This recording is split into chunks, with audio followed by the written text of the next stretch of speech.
भाग एक, भाग एक कहाँ से कहाँ तक है? 1 से लेकर 4 तक। और ये बताता है हमको भारत का क्षेत्र। भारत का क्षेत्र में राज्य भी है और केंद्र शासित प्रदेश भी।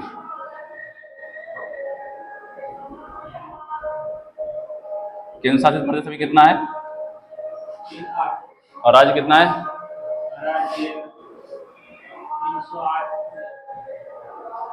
28 राज्य, बिहार, यूपी, सब बंगाल। ठीक है। तो भाग एक में हमको जानकारी मिलेगा कि भारत का सीमा के बारे में, भारत का कहाँ से कहाँ तक सीमा है, कौन कौन सा राज्य है, कौन कौन सा केंद्र शासित प्रदेश है। देखो हम लोग अगर भारत का क्षेत्र है उसको केवल राज्य में ही बांट सकते थे, केंद्र शासित प्रदेश रखने का जरूरत क्या था? इसको रखने का वजह क्या है?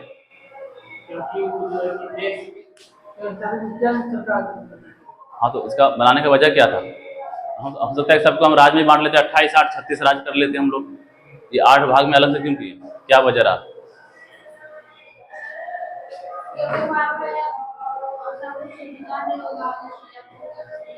सुविधा का बात नहीं है। देखो उसमें क्या था, केंद्र शासित प्रदेश, ये तो समझ में आ रहा है कि केंद्र उसको कंट्रोल करता है इतना। ठीक है। दूसरा वजह ये था कि वो वैसा एरिया है जहाँ पे अगर मान लो तुम राज्य बना दो तो राज्य का अपना अधिकार होता है, वो अपना पुलिस रख सकता है, अपना तो सरकार बना सकता है, नियम कानून बना सकता है। अब कुछ कुछ एरिया है जो मान लो अंडमान निकोबार, यहाँ लक्षद्वीप वगैरह है, ये अंडमान निकोबार है भारत में किनारे में, ये सब क्या होता है भारत से बहुत दूर पड़ जाता है। अगर मान लो सरकार वहाँ अपना बना लिया, अपना पुलिस बना लिया, तो वो कभी भी अपना अलग भी हो सकता है, तो अलग होने का खतरा रहता है। उससे बचने के लिए क्या किया, केंद्र ही कंट्रोल करता है कि वहाँ पुलिस कैसे काम करेगा, वहाँ का नियम कानून क्या होगा, ये सब कौन करता है? सेंट्रल काम करता है। ये दिल्ली यहाँ पर है, दिल्ली ही इसको लक्षद्वीप को भी चलाता है, दिल्ली कौन चलाता है? इसको अंडमान निकोबार को भी चलाता है। वैसे दमन द्वीप है, दिल्ली है, ये सब क्या है?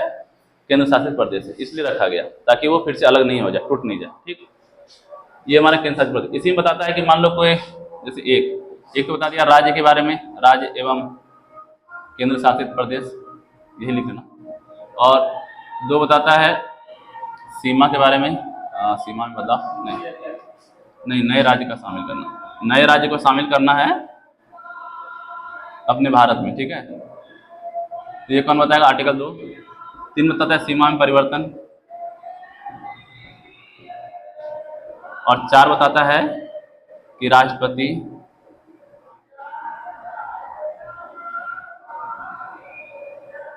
स्वीकृति, स्वीकृति मतलब मंजूरी। ठीक है। देखो आइए फिर इसमें संसद साधारण बहुमत से,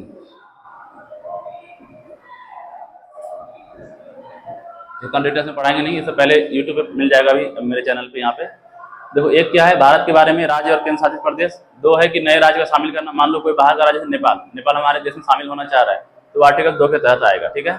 3 क्या है? सीमा में परिवर्तन, जैसे बिहार टूट के झारखंड बन गया, वो किस अनुच्छेद के तहत? 3 अनुच्छेद के तहत। और 4 बताता है कि संसद साधारण बहुमत से बना लेगा, साधारण बहुमत पास करेगा और बोलेगा बिहार और झारखंड में तोड़ रहे हैं, अलग अलग कर रहे हैं। लेकिन अगर बिहार को तोड़ना है, इसके सबसे पहले जरूरी है कि बिहार का विधानसभा तुमको बोले कि नहीं हम टूटना चाहते हैं। ठीक है। जब तक राज्य सहमति नहीं दिखाएगा कि हम टूटना चाह रहे हैं, नहीं चाह रहे हैं, तब तक संसद नहीं कर सकता। ऐसा नहीं हो कि संसद अपने मन से बैठा है दिल्ली में, बोलेगा नहीं उत्तर प्रदेश इतना बड़ा है तो एक काम करते हैं आधा आधा कर देते हैं, ऐसा नहीं होगा।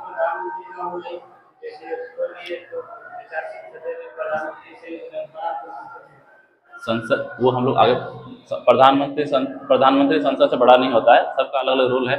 संसद अलग चीज, संसद में 2 सदन होता है, लोकसभा राज्यसभा, राज्यसभा बड़ा होता है, लोकसभा होता है। लोकसभा का एक मेंबर है प्रधानमंत्री। ठीक है। वो अपना मंत्रिपरिषद काम करता है। हम बता रहे हैं यहाँ पर 4 नंबर में, अगर किसी राज्य को टूटना होगा या अलग होना होगा या किसी में शामिल होना होगा तो राज्य अपना सहमति दिखाएगा, केंद्र को नोटिस भेजेगा कि हम शामिल होना चाह रहे हैं या अलग होना चाह रहे हैं, तब जाके संसद उसको साधारण बहुमत, साधारण बहुमत क्या होता है? मान लो कि उसमें 250 उस टाइम पे लोकसभा मेंबर मौजूद है, उसका कितना चाहिए? 126, यानी कि आधा से एक ज्यादा। ठीक है। ये होता है साधारण बहुमत। ठीक है। जब हम लोग बहुमत पढ़ेंगे, संशोधन पढ़ेंगे, तब देखेंगे बहुमत क्या होता है। ये है हमारा भाग 1। ठीक, इसको लिखना तो लिखो। कौन कौन है ये गूगल पे सर्च करो और लिखो, इतना मेहनत करो। तो इसको लिखो तो भाग 1 को। भाग 1 कहाँ से कहाँ तक था? कितने आर्टिकल तक? 4 तक। ये है हमारा अनुच्छेद 5 से 11। हाँ, 1 2 3 4। तो तुम क्या अनुसूची लिखा है? कुछ तो लिखा भी नहीं उसमें, अनुच्छेद लिखो उसमें।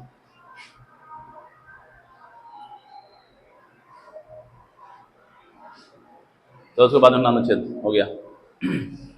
5 में क्या है, प्रारंभ में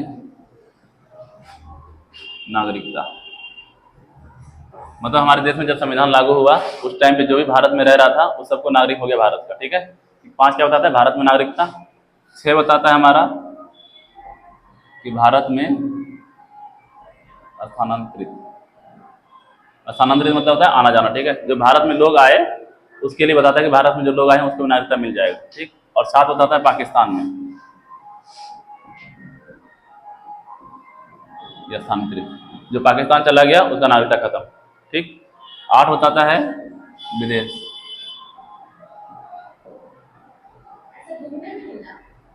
हाँ घूमने जाओ, लेकिन अगर विदेशी का नागरिकता ग्रहण किया तो खत्म। दूसरे देश का नागरिकता ग्रहण कर लिया, ले लिया वहां का नागरिकता तो खत्म। विदेश कहते हैं अभी भारत, विदेश में रहने वाले। बहुत सारा ऐसा नियम है जो कि बाहर के लोग, मेरे मान लो कोई काम कर रहा है बाहर में, अमेरिका में कोई काम कर रहा है, कनाडा में रह रहा है, उसका नागरिकता खत्म नहीं हो जाता है वहां रहने से, काम करने से, ठीक है। लेकिन अगर वो कनाडा का नागरिकता ले लिया तो क्या होता है, भारत का नागरिकता खत्म। क्योंकि भारत में क्या है, भारत में एकल नागरिकता। कभी कभी एग्जाम में डायरेक्ट क्वेश्चन आता है कि भारत में दोहरी नागरिकता है या एकल नागरिकता है, तो भारत में क्या है, एकल नागरिकता, ठीक है। भारत में दोहरी नागरिकता नहीं है। दोहरी नागरिकता कहाँ है, यूएसए में। यूएसए में क्या होता है कि वहाँ सब स्टेट मिलजुल के आपस में समझौता कर लिया कि हम लोग सब मिल के रहेंगे, अकेले अकेले नहीं रहेंगे। और जो जिस राज्य का, मतलब बिहार का है वहाँ पर, ठीक है, बिहार का भी नागरिक होगा और भारत का भी नागरिक होगा, ऐसे 2 नागरिक रहता है वहाँ पे कि आप साथ साथ बिहार के भी नागरिक हैं, साथ साथ क्या है, भारत के भी नागरिक हैं, तो वो 2 नागरिक हो गया कहाँ, यूएसए में। लेकिन भारत में ऐसा नहीं है। भारत में ऐसा नहीं होता कि बिहार का नागरिक या क्या बोलते हैं, भारत का नागरिक बोलते हैं। इसलिए क्या होगा यहाँ पर, एकल नागरिकता। या तो आप भारत के नागरिक हो सकते हैं या फिर कनाडा या फिर अमेरिका के, एक ही नागरिक हो सकता है। जैसे आपने नागरिकता बाहर का ले लिया तो आपका नागरिकता क्या हो जाएगा, खत्म हो जाएगा। तो 9 नंबर ये बताता है।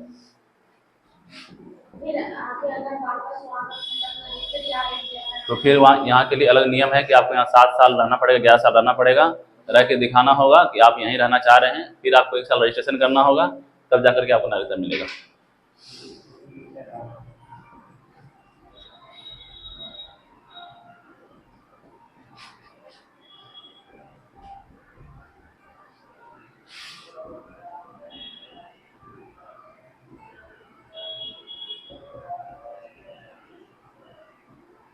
देखो 9 नंबर क्या कह रहा है, जैसे आपने विदेशी नागरिकता लिया, भारत की नागरिकता खत्म, समझ में आ गया। 10 और 11 भारत में स्थानांतरित मतलब क्या, स्थानांतरित मतलब कहीं से आया बाहर से और वो भारत में रहना शुरू किया, उसको स्थानांतरित करना। सामान को एक जगह से उठाकर दूसरी जगह रखना, उसको कहते हैं स्थानांतरित करना, मतलब एक जगह से चेंज करना लोकेशन। 10 ये देखो उस टाइम पे क्या हुआ, इंडिया पाकिस्तान ही अलग हुआ था।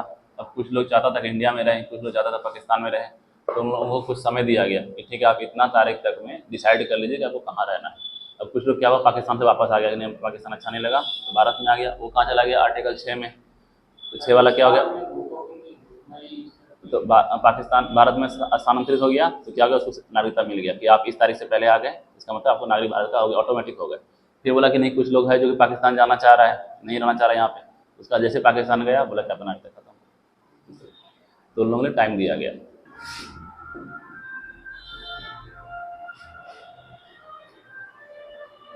देखो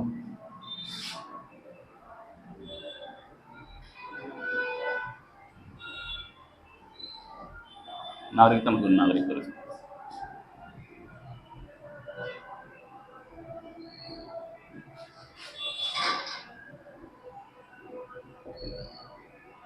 निरंतरता मतलब कंटिन्यूटी। इसको स्थानांतरित जहाँ लिखा है ना, वहाँ ट्रांसफर लिख सकता है, ट्रांसफर।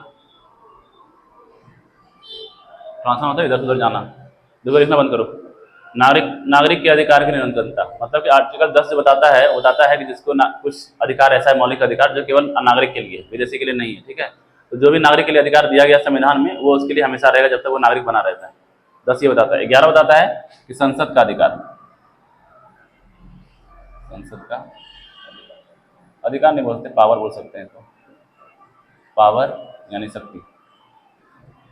इसका कहने मतलब क्या है कि संसद के पास ये पावर है। लिखो मत अभी, हाँ सुनो, अभी लिखो नहीं, फिर समझो। 11 नंबर में क्या है कि संसद का पावर, संसद जो है नागरिकता के नियम में कभी बदलाव कर सकता है। वो चाहे तो किसी को भी नागरिकता से हटा सकता है और किसी को भी नागरिक बना सकता है। संसद के पास इतना पावर होता है। उसमें कुछ भी नियम कानून बदलाव करना कौन करेगा? संसद करेगा। ठीक है, ये हमारा नागरिकता, ये लिख लो अब।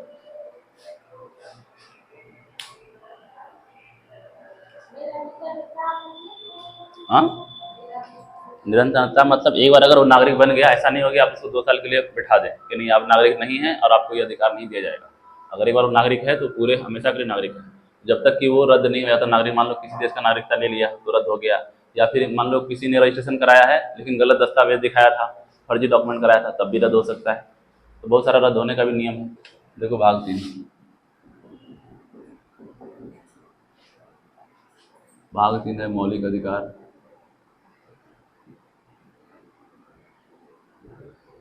और ये है 1235। भाग 3 हमको मौलिक अधिकार के बारे में बताता है। देखो मौलिक अधिकार को मौलिक अधिकार कहने का वजह ये है कि वो उसको किसी भी आदमी के लिए बहुत जरूरी है जिंदगी सही जीने के लिए। ठीक है, इसलिए इसको मौलिक अधिकार कहते हैं। मौलिक मतलब जो बहुत अनिवार्य है। 12 नंबर बताता है हमको राज्य की परिभाषा। राज्य के लिए जरूरी है कि उसका क्षेत्र अपना हो, सरकार हो, जनसंख्या हो और संप्रभुता हो। देखो किसी भी राज्य हम उसको कहेंगे, राज्य हम लोग जैसे बिहार बोलते हैं ना, बिहार यूपी, पॉलिटी में राज्य का मतलब बिहार यूपी बंगाल ये सब नहीं होता है। ठीक है, राज्य अगर जब भी पॉलिटी बोलेगा या स्टेट बोलेगा, इसका मतलब होता है वैसा क्षेत्र, वैसा एरिया जिसके पास अपना क्षेत्र हो, उसका अपना जनसंख्या हो, सरकार हो और संप्रभुता हो। संप्रभुता मतलब क्या होता है? किसी को पता है संप्रभुता मतलब? नहीं, संप्रभुता मतलब होता है कि अपना डिसीजन खुद से लेना कि हमको क्या करना नहीं करना। ठीक है, कोई भी अगर राज्य अपना डिसीजन खुद से ले रहा है कि हमको कौन सा नियम कानून लगाना है, यहाँ का लोग रहेगा तो कैसे रहेगा, वहाँ कैसा हेल्थ सिस्टम होगा, कैसा पुलिस सिस्टम होगा, अगर खुद से डिसाइड कर रहा है तो राज्य अपने आप में संप्रभु है। ठीक है, इसको इंग्लिश में कहते हैं सॉवरेनिटी।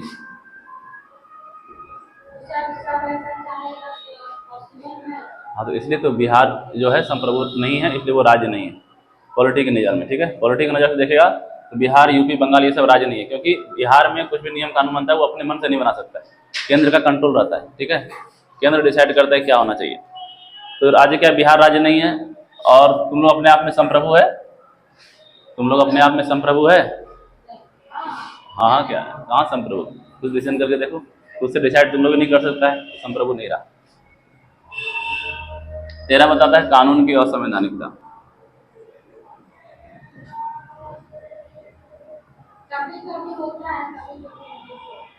तो संप्रभु कहाँ रहा? तुमको क्या खाना है ये भी तुम कभी तो डिसाइड कर सकता है, लेकिन कहाँ जाना है ये कौन पूछ के जाएगा ना? कहाँ संप्रभु।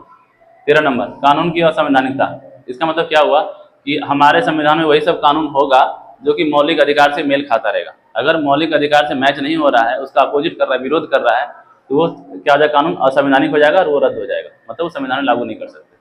समझ में आया ये चीज? 2 आर्टिकल क्या नहीं समझ में आया? कानून हम संविधान में वही कानून लागू ऐड कर सकते हैं, नया कानून बना सकते हैं जो कि मौलिक अधिकार से के तालमेल में हो। मतलब कि अगर मौलिक अधिकार बोल रहा है कि सबको बोलने का आज़ादी है और तुम्हारा सरकार ये बना दिया नियम कि नहीं कोई कुछ नहीं बोलेगा, जो हम बोलेंगे सुनेगा, किसी को कुछ बोलने का अधिकार नहीं है, तो क्या हो गया? मौलिक अधिकार का हनन हो रहा है। इसका मतलब वो कानून नहीं लागू होगा, वो रद्द हो जाएगा, अपने आप ऑटोमेटिक रद्द हो जाएगा वो। ठीक है, और तुम इसके लिए अगर मान लो तुम्हारा कोई मौलिक अधिकार है तो इसमें दिया गया है कि मौलिक अधिकार अगर तुम्हारा कोई हनन कर रहा है, कहीं देख रहा है उल्लंघन हो रहा है, हमको बोलने का आज़ादी है, घूमने का आज़ादी है, पहले तुम घूमने से मना कर रहा है, मंदिर घुसने से मना कर रहा है, ठीक है, तो तुम डायरेक्ट सुप्रीम कोर्ट जा सकता है, डायरेक्ट सुप्रीम कोर्ट तक पहुंच सकता है बिना किसी FIR का, बिना किसी पुलिस का, वकील का। डायरेक्ट तुम सुप्रीम कोर्ट जाकर मेरा ये मौलिक अधिकार हनन हुआ है और ये वाला थाना है या फिर ये लोग हैं जो हनन कर रहा है, तो डायरेक्ट सुप्रीम कोर्ट उस पर एक्शन लेगा। तो ये मौलिक अधिकार इतना पावरफुल होता है, समझा? और ये जरूरी इसलिए था ताकि उस टाइम पे दिल्ली में सुप्रीम कोर्ट जा सकता है, पिटीशन लगा सकता है, मेरा इस तरीके से प्रॉब्लम हो रहा है, तुम बोलेगा कि हाँ मेरे पास है, मेरा नागरिकता का हनन हो रहा है, तुम्हारा चेक होगा कौन सा है, तुम दिखाएगा दस्तावेज या डॉक्यूमेंट जो भी ले गया प्रूफ। देखो इसमें मौलिक अधिकार को भारत का मैग्ना कार्टा भी कहते हैं। ठीक है,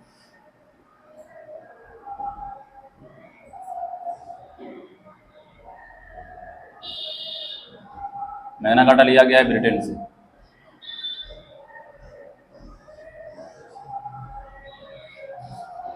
मौलिक अधिकार को भारत का मैग्ना कार्टा कहते हैं। कभी कभी डायरेक्ट एग्जाम में क्वेश्चन आ जाएगा, भारत का मैग्ना कार्टा किसे कहा जाता है? Magna carta.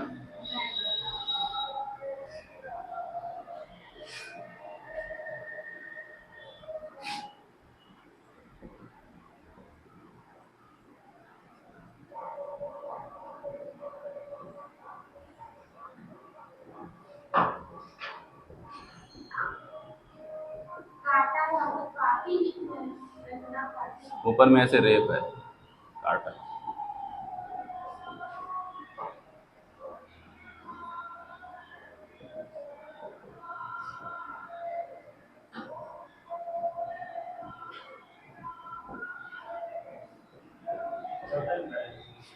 अभी बताते हैं।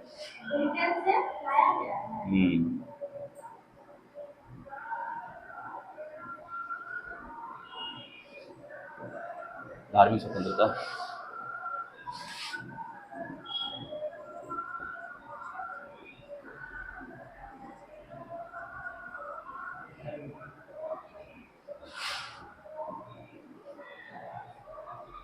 संस्कृति और शिक्षा से।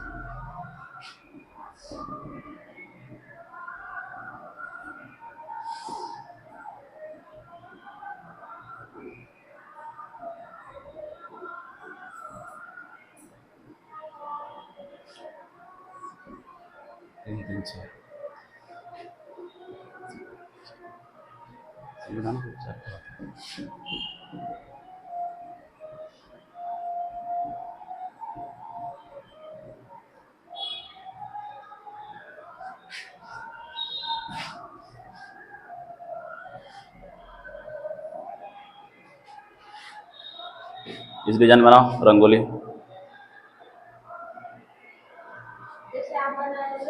तुम्हारा जो मन करता है वैसा बनाओ। रिकॉर्डिंग हो रहा है?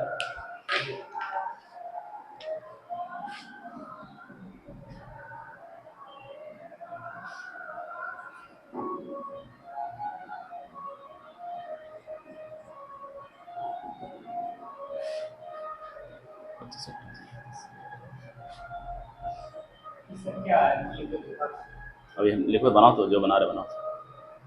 29, 30।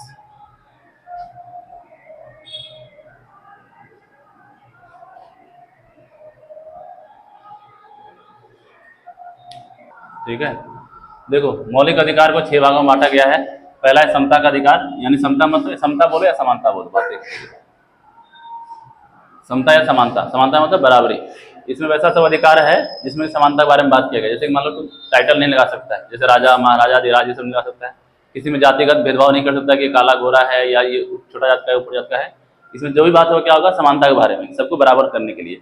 स्वतंत्रता का अधिकार 19 से 22 तक है।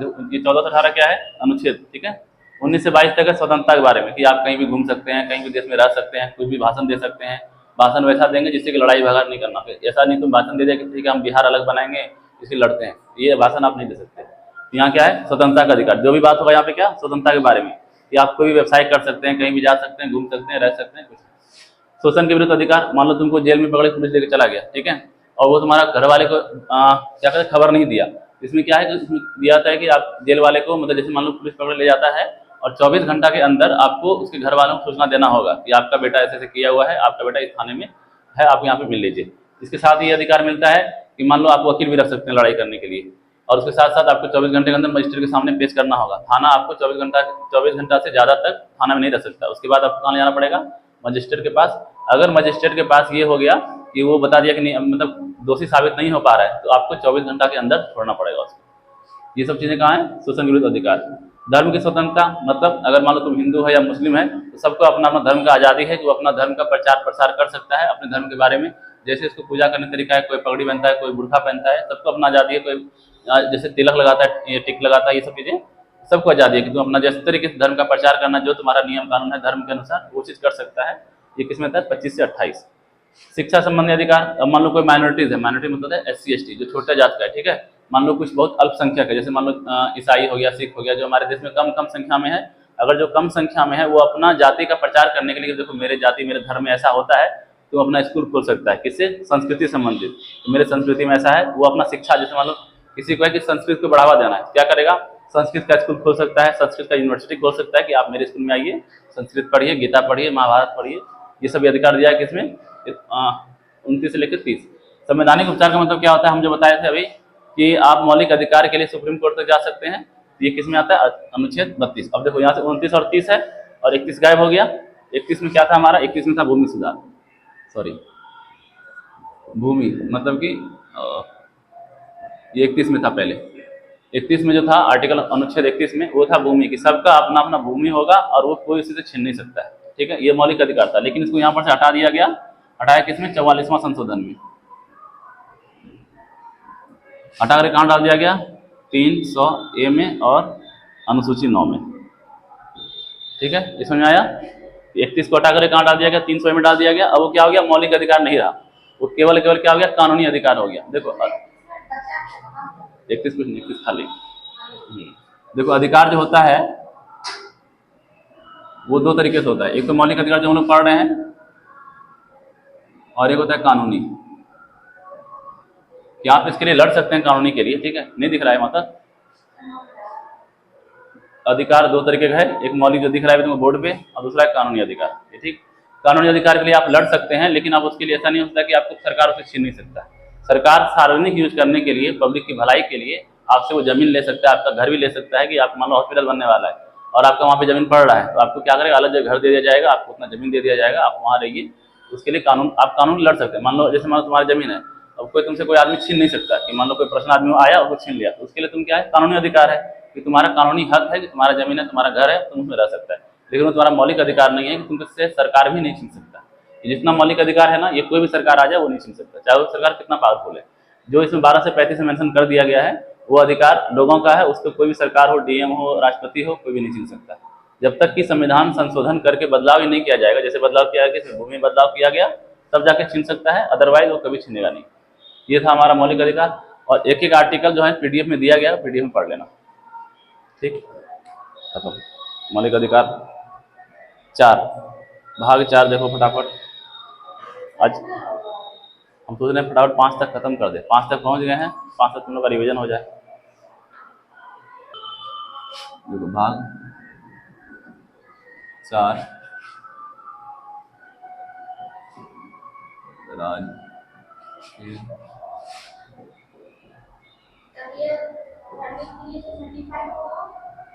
नहीं 30 से 33 35 वो भी मौलिक अधिकार में आता है। 12 से 35 तक पढ़े थे ना मौलिक अधिकार, तो उसमें आता है।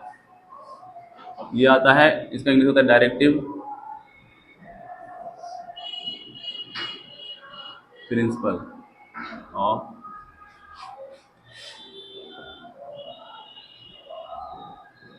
इसलिए इसको कभी कभी बोलते हैं डीपीएस भी, ठीक है। ये है हमारा 36 से 51। देखो भाग 4 क्या है, अब लिखना बंद करो। भाग 4 है कि अगर मान लो कोई राज्य कोई योजना ला रहा है, कोई स्कीम ला रहा है, ठीक है, उसमें इतना कुछ बता दिया गया। इसमें 51 में ज़्यादातर निर्देश दिया गया। निर्देश का ना यहाँ पर नीति निर्देशक तत्व। निर्देश मतलब क्या होता है? एक गाइड करना, एक सूचना देना कि आप कोई भी काम करने जा रहे हैं, आप इसी तरीके से करेंगे। जैसे आप मंदिर जाने से पहले चप्पल पहन के नहीं जा सकते हैं, नहा के जाना जरूरी है, साफ सुथरा आएंगे, तो क्या है कि निर्देश है, सूचना दिया जाता है, ठीक है। तो इसमें क्या है कि राज्य के लिए सूचना। राज्य मतलब क्या? राज्य मतलब सरकार, राज्य मतलब बिहार बंगाल ये सब नहीं। हम पहले बताएं पॉलिटी में राज्य मतलब बिहार बंगाल नहीं होता है। राज्य मतलब होता है सरकार होता है, जिसका अपना डिसीजन लेना है, जिसको अपना जनसंख्या हो, क्षेत्र हो, सरकार हो, ठीक है, वो होता है राज्य। तो राज्य में क्या होता है कि निर्देश दिया जाता है कि आप कोई भी स्कीम ला रहे हैं, कोई भी पॉलिसी ला रहे हैं, कोई भी नियम कानून बना रहे हैं, वो राज्य के नागरिकों को देख करके राज्य के भलाई के लिए, लोगों का भलाई के लिए देखेंगे, करेंगे, ठीक है। इसमें सब कुछ वही बताया गया कि आप इस बात को ध्यान में रखेंगे कि सबका विकास हो, इस बात का ध्यान रखेंगे सबको शिक्षा मिले, सबका हेल्थ हो, ये सब चीजें बातें रखा गया इसमें। तो क्या 36 में फिर से राज्य की परिभाषा, जैसे हम लोग पढ़े थे ना अनुच्छेद 12 में राज्य की परिभाषा, वही परिभाषा फिर से यहाँ दिया गया 36 में। और क्या 37 में जो ये डीपीएस बनाया गया अनुपालन, कि जो भी आपको यहाँ नियम दिया गया है उसका आप पालन करिए। लेकिन ये क्या है? फोर्सेबल नहीं है, दबाव नहीं है कि आप पालन करना ही करना है, ऐसा जरूरी नहीं है। ये बस आपको मेंशन कर दिया गया है। जैसे मान लो कोई बिना नहाए मंदिर में घुस जाए, उसको आप डांट के मार के बाहर नहीं कर सकते, उसका मन है। लेकिन वो निर्देश आपको दिया गया कि आप मंदिर में आ रहे हैं, मन को शांत कीजिए, नहा के आइए, साफ मन से आइए, इस तरीके से। और 51 में जो है, 51 में सारा डीपीएसपी है, मतलब 51 आर्टिकल में 38 से 51 तक, सॉरी 38 से 51 38 से 51 तक में सब बताया गया कि आपको ये चीजें ध्यान रखेंगे, राज्य का भलाई करेंगे, लोगों के बारे में सोचेंगे, जो भी नियम कानून बनाएंगे, चाहे वो राज्य का कितना भी गरीब से गरीब या छोटा छोटा आदमी हो, सबका भला होना चाहिए। इस तरीके के बारे में कितना बताया गया, 38 से 51 तक। यहाँ तक ठीक समझ में आया? कुछ सवाल लगा? समझ नहीं आया कुछ? डीपीएसपी समझ में आया क्या है और क्यों जरूरी है? डीपीएसपी होता है इसका फुल फॉर्म, ठीक है, directive principle of state policy. Hindi में कहते हैं राज्य के नीति निर्देशक तत्व। यानी जब भी कोई नीति बनेगा ना, कोई भी नियम कानून बनाने वाला है राज्य, वो उसको उसमें निर्देश दिया गया पहले कि आप देखिए कैसे, जैसे मान लो उसमें दिया गया कि 6 से 14 साल के बच्चों को पढ़ाई का शिक्षा मिलना चाहिए। अब राज्य कोई ऐसा नियम लेके आ गया कि 14 साल के बच्चे तक पढ़ाई बंद कर दे, ये आप नहीं कर सकते, ठीक है। लेकिन अगर राज्य अगर नियम कानून बना रहा है तो इसके लिए तुम सुप्रीम कोर्ट नहीं जा सकता है कि देखो नीति निर्देशक तत्व में ऐसा लिखा गया है कि 6 से 14 साल तक बच्चा को फ्री में पढ़ाई मिलना चाहिए, लेकिन राज्य सरकार ऐसा नियम लाया जिसमें कि बच्चा को पढ़ने में दिक्कत हो रहा है, तुम इसको लेकर के सुप्रीम कोर्ट दौड़ेगा नहीं कि देखो इसमें ऐसा लिखा गया है, ऐसा नहीं होगा, तो इसके लिए आप सुप्रीम कोर्ट नहीं जा सकते, ठीक है। लेकिन मौलिक अधिकार जा सकते हैं। इसमें अगर मान लो कोई राज्य ऐसा है जो कि नियम कानून बना रहा है जो कि डीपीएसपी से मैच नहीं हो रहा है, तो कोई सुप्रीम कोर्ट, हाई कोर्ट भी उसे दबाव नहीं डाल सकता, देखो आपने ये नियम बनाया है, ये मैच नहीं कर रहा है, इसमें ये चीज फॉलो नहीं हुआ, तो कोई भी कोर्ट भी उसमें दखल नहीं देगा। डीपीएसपी के प्रावधान मतलब क्या क्या उसमें लिखा गया है, इसमें प्रावधान लिख लो। अब कौन सा भाग होगा? अगला भाग कौन सा है? 4 भाग हो गया। अब हमारा है भाग 4A, 5 नहीं, इसमें है 51A। 51 तक हम लोग देख लिए थे, ये 51A। 51A क्या है? मौलिक कर्तव्य।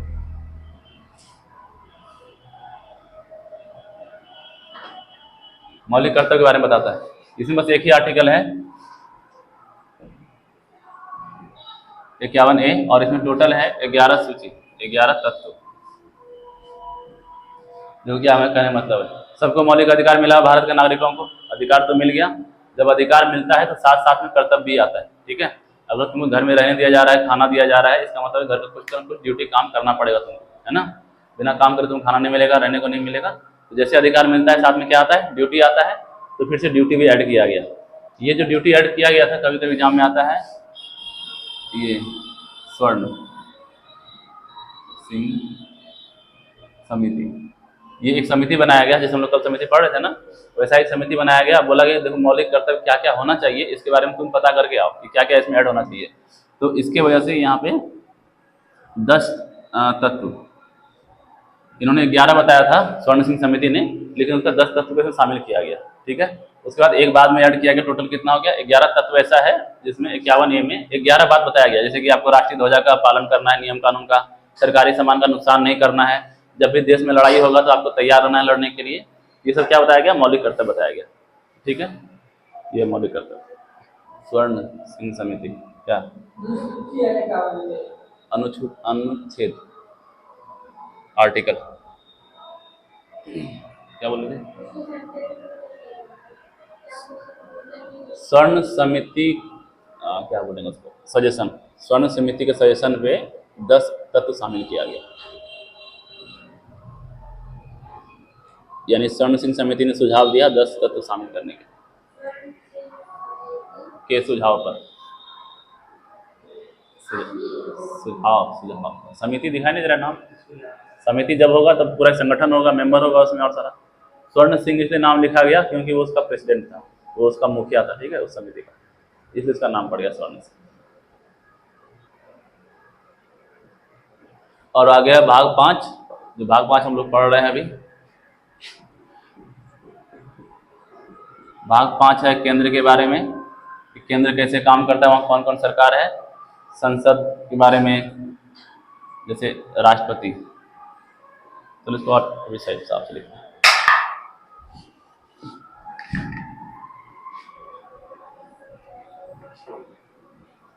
4 एक खत्म हो गया, 5 एक खत्म, और यहाँ है भाग 5 केंद्र। यस सर, केंद्र के बारे में बताता है। ये होता है 52 से 151 तक। इसमें लोग पढ़ते हैं राष्ट्रपति के बारे में, उपराष्ट्रपति के बारे में, संसद के बारे में, प्रधानमंत्री,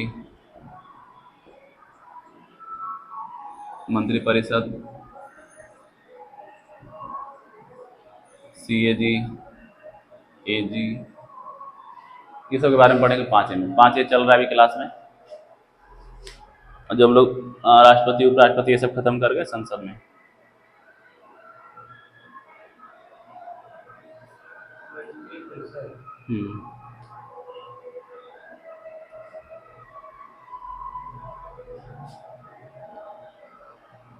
ऐसे में पढ़ते हैं हम लोग। सुप्रीम कोर्ट, हाई कोर्ट सब पढ़ते हैं। ये सुप्रीम कोर्ट के बारे में पढ़ते हैं। महाधिवक्ता, और ये सब बहुत सब कुछ पढ़ते हैं। ये सब जब पढ़ते रहेंगे तो आगे दिखेगा कि राष्ट्रपति का चुनाव कैसे होता है, उसमें कौन कौन शामिल होता है, पावर क्या है। विधायक नहीं, विधायक जो आता है वो राज्य में आता है। CAG, controller auditor general of India, attorney general, ये सब आगे पढ़।